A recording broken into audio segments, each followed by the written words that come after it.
Like, look, it's relief for one person. It's relief for one person, and it's Stephanie White. Let's be completely honest. Like, it is not a relief for Aaliyah Boston knowing for a fact CaitlinClark is out. Like, it's not some sort of, oh, you know what, that's a relief. You know, we don't even have to wonder whether or when Caitlin's coming back. We just know she's not coming back. Like, there's no relief. The WNBA is back in the spotlight, but not for missed calls or heated on-court clashes. This time, the controversy runs deeper. The dynamic between Indiana Fever head coach Stephanie White and franchise star CaitlinClark has taken an unsettling turn. One strange enough to leave fans rethinking everything they believed about their connection. Stephanie White has chosen Kelsey Mitchell over CaitlinClark, and that's just flat out the truth. Stephanie White wants to run this offense through Kelsey Mitchell, and she says it herself right here. She wants Kelsey Mitchell to keep firing. At one point in the game, Kelsey Mitchell was 2 for 14. And we already know CaitlinClark came out on the Sue Bird podcast and said that Stephanie White don't want her shooting. What was supposed to be a dream pairing between coach and phenom is starting to resemble a slow-moving nightmare, especially for CaitlinClark and her loyal supporters.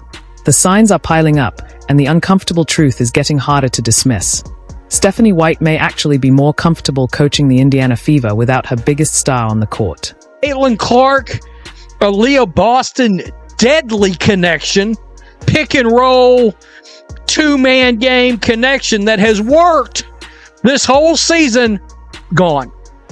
Oof, the one thing that was in existence that actually worked, that felt like a little bit of something offensive that worked, gone. If you're enjoying this breakdown, don't forget to subscribe. Now, let's talk about the moment that sent shockwaves through the WNBA. Stephanie White dropped what might be the most tone-deaf comment of the season. While addressing CaitlinClark's indefinite injury absence, White didn't express concern or disappointment. Instead, she revealed something far more telling. "I think that's big," she said, referring to Clark being sidelined. "Just the mindset of our group to know that we've got what we've got to continue to grow and connect in those ways." But it was what came next that truly raised eyebrows.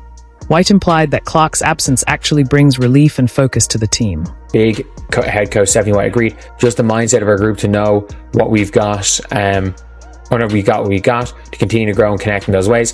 And is she available? Is she not available? Will she practice? Will she not practice?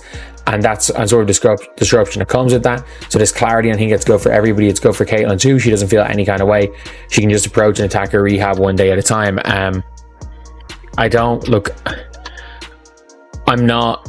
I think this is crazy. I think it's crazy trying to make an argument. Relief.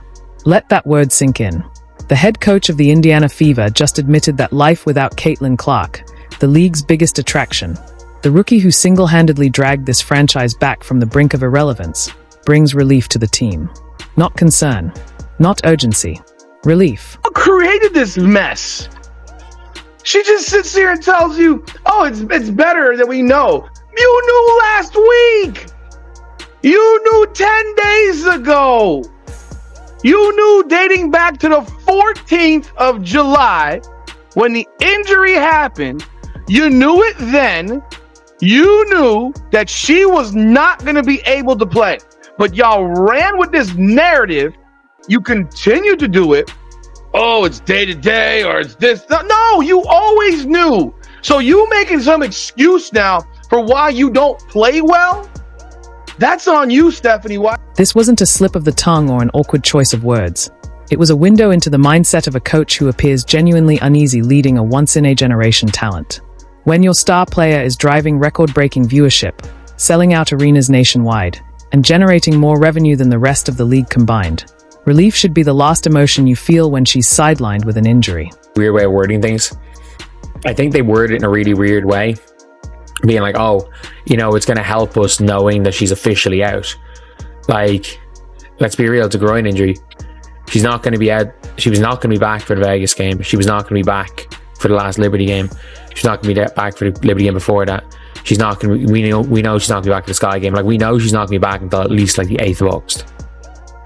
At least the 5th of August. Let's be real. At least the 5th of August.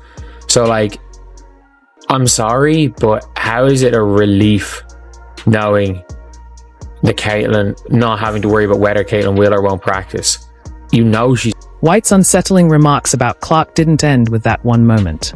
Throughout the season, she's made multiple comments that hint at a deeper belief that the Fever might actually function better without their superstar.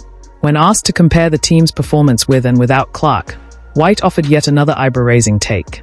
She noted that without Clark, the team runs more off-ball actions and moves the ball faster. She acknowledged they lose size on defense without her, but added they gain speed. The reaction was swift and furious. Fans couldn't believe what they were hearing. So the ball moves quicker and the defense improves. Cool. Why even bother with Caitlin then?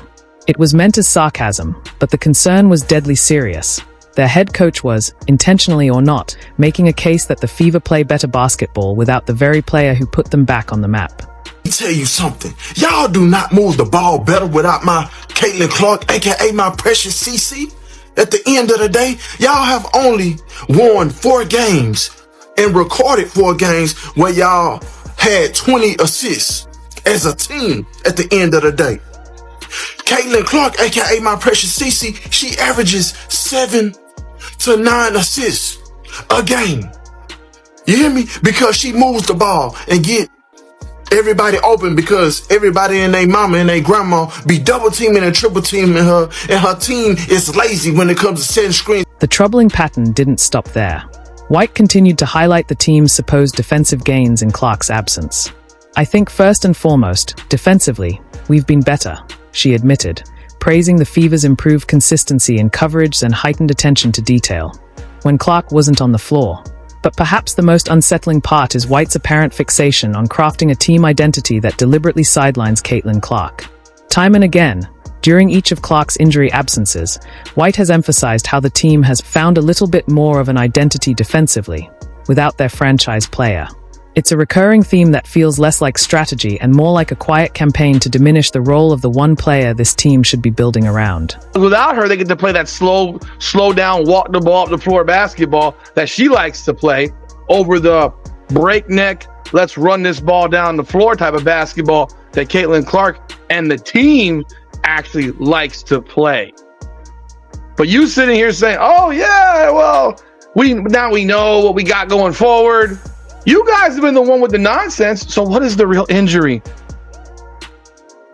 What's the real White's fixation on improved ball movement without Clark reveals a deeper issue, a fundamental misunderstanding of how great basketball teams are built.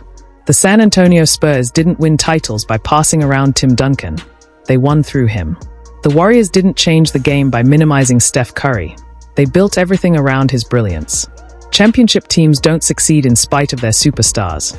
They succeed because of them. And yet, White seems bent on proving the Fever can thrive without relying on CaitlinClark, as if her generational talent is some kind of obstacle to overcome, rather than the engine to drive the team forward. This isn't just a matter of questionable sound bites, it bleeds directly into her coaching decisions. When Clark returned from a groin injury, White made the bizarre and unprecedented call to move her off the ball, starting Ari McDonald alongside her. Fans immediately recognized it for what it was, a transparent attempt to shrink Clark's influence within the offense. But the strategic missteps go even deeper. White has repeatedly failed to put Clark in positions to succeed, opting instead to force her into roles that dampen her impact. This isn't development, it's suppression, dressed up as strategy. And it's starting to look less like a coaching philosophy and more like a pattern of sabotage. Her philosophy just doesn't work with CaitlinClark. And probably in her mind, she's thinking, okay, she's going to be this, that, and the third, if with my philosophy, but actually it hurts her game. This whole off ball is supposed to take away her turnovers away, limit her turnovers, and get better shot selection so she get a higher percentage. That's her mindset. Here's the issue. Her team needs to pass the ball. That's the problem. That's the coach's fault, my opinion. Stephanie, don't you see that her teammates don't really pass her the ball? That's why she's frustrated. That's why she gets mad. That's why I see it all the time. And I do it while, you know what's funny? When she goes, I'm doing it too when I'm watching.